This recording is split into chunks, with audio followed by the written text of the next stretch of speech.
সংবিধানের ত্রয়োদশ সংশোধনী বৈধ উল্লেখ করে নির্বাচনকালীন তত্ত্বাবধায়ক সরকার ব্যবস্থা বহাল রেখে রায় দিয়েছেন আপিল বিভাগ। সকালে প্রধান বিচারপতি ড সৈয়দ রেফাত আহমেদের নেতৃত্বে ৭ বিচারপতির পূর্ণাঙ্গ বেঞ্চ এই রায় দেন। চতুর্দশ সংসদ নির্বাচন থেকে এই ব্যবস্থা কার্যকর হবে বলে রায়ে উল্লেখ করা হয়। এই রায়ের মধ্য দিয়ে দেশ গণতন্ত্রের পথে উঠল বলে মন্তব্য অ্যাটর্নি জেনারেলের। জিএম মাহমুদের রিপোর্টে বিস্তারিত।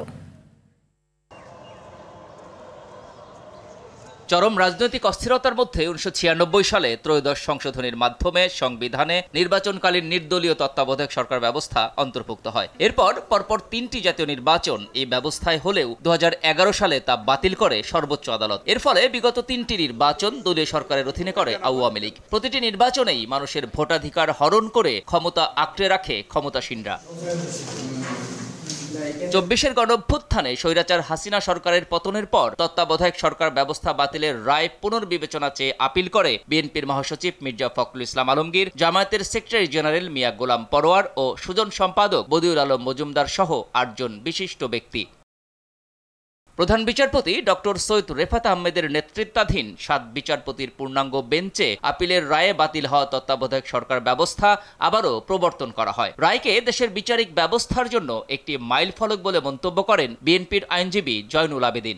এই জাজমেন্টটি এই দেশের জন্য একটা মাইলফলক এবং আজকে যে বিচার বিভাগ স্বাধীনভাবে দায়িত্ব পালন করতে পেরেছে তা হচ্ছে শেখ হাসিনা পালিয়ে যাওয়ার ফলে।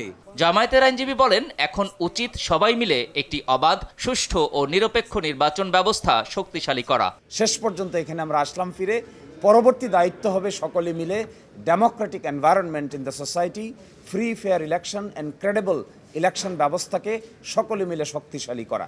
রায়ে খুশি সুজন সম্পাদক বদিউল আলম মজুমদার বলেন, এই রায় ভবিষ্যতে নির্বাচনের পথ সুগম করবে। তত্ত্বাবধায়ক সরকার ব্যবস্থা বাতিলের মাধ্যমে নির্বাচন ব্যবস্থাকে নির্বাসনে পাঠিয়ে দেওয়া হয়েছিল। আমরা ভবিষ্যতে এর মাধ্যমে আমাদের সুষ্ঠু নিরপেক্ষ নির্বাচনের পথ সুগম হবে। আর এ রায়ের মধ্য দিয়ে দেশ গণতন্ত্রের মহাসড়কে হাঁটতে শুরু করলো বলে মনে করেন অ্যাটর্নি জেনারেল। আজ থেকে বাংলাদেশের মানুষ আগামী দিনে নিজের ভোট নিজে দিতে পারবেন।